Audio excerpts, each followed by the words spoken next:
mean, the word polyphony, I'm getting very linguistic tonight, everybody. Don't worry, not always like this. That's the big question. Huh? Is language like That is the big question. Well, you see, there we go.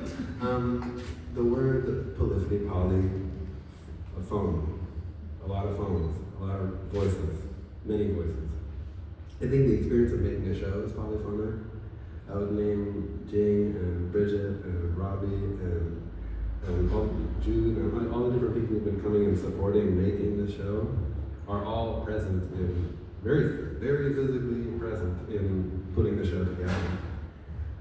The conversation with Nina in terms of how visual comes to notate music, and is it accurate enough? Because it may seem rather open, but there's a logic to everything. There's a relation with every visual, to every sound in different ways. So that's also a kind of balance. I'm thinking polyphony in an expanded sense here, where I think the dialogue, the conversation, I like a lot. I come from a big family. I like when a lot of voices are going, and I think that there is glitch that's present in that. A conversation takes a turn at a certain point. Somebody gets really heated, somebody gets really insecure, somebody pushing for something, somebody's got an agenda, somebody's in a really good mood. All these things can produce a certain, they leave a certain mark, if you will, on whatever that conversation is. Now transposed into musical terminology, polyphony is something I was just nerding out a little bit with Antonia and Samuel before, so you can just say if this is too much. But polyphony is like a practice. There's this thing called part writing, and you write for 4 parts, and you should make them all sound nice. They should all feel independent. They should all. And Samuel said they should all have their moment. I'm like, should they all have their moment? And like that's you see, like that, and that's a very basic aspect of the kind of practice that we share, I think, which is a practice rooted in noise music and like experimental music, tracing back to Schoenberg, tracing back to Marika Anna Venczellak, all these different directions. All of these composers learned how to do part writing. They learned how to work with different voices and how to get them moving in a way that feels musical. Whatever that might mean, and that can be rather loaded with aesthetics and ideologies and certain commitments, and it can produce schools, etc. But the polyphony is something I really come back to. I went for a few years, I was writing chorales, which is like comes from Bach's chorales. There's like 355 of them, something like that, 56. Wikipedia, ChatGPT. And each of these pieces are used as a kind of model, I guess. I don't know exactly what your formation was, but for me that was a very basic thing. The teacher would play them, you would have to transcribe every voice, learn how the voices work, analyze what the relationship is. It's kind of relational aesthetics, in fact. So you're talking about the relation between these voices and the relation of the voice to itself. And I think that practice is very central for me to what composing is. So coming back to the glitch can alter the logic that I think I'm producing. So if I'm carrying my counterpoint a certain way and I'm controlling all the voices, there's a measure of control and question of domination. The glitch is a noise to that. The glitch pushes against that. It questions that. It breaks this false kind of notion of control.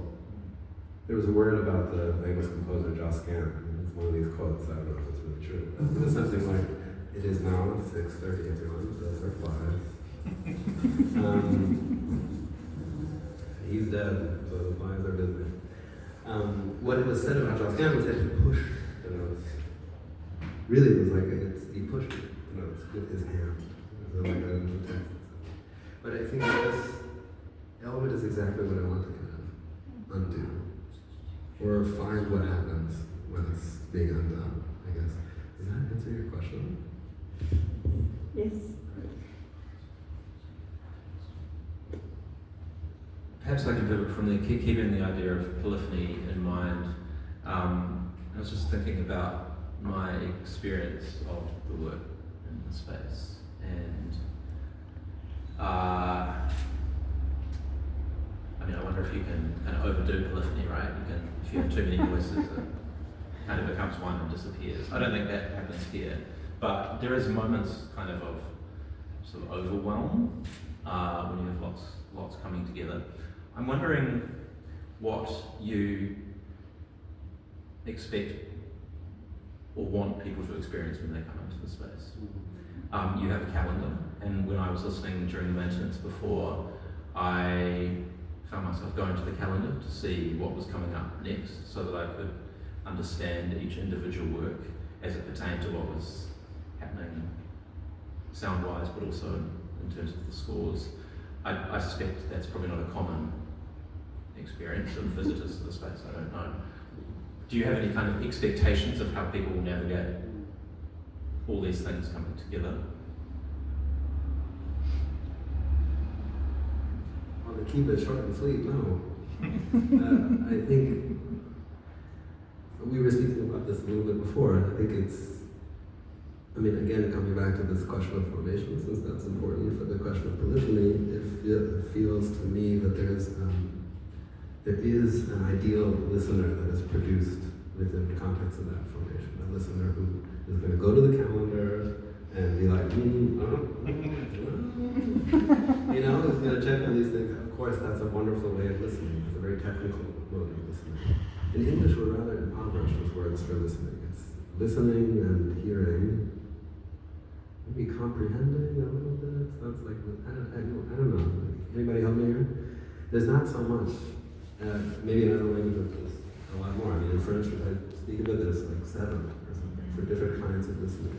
And I think, probably nowhere else, as I mentioned before, is really important for me, and I think for most people, really canonic at this point. I mean, for their deep listening practice was an ongoing thing about discerning different modes of listening and finding meditations for moving in that direction. So I think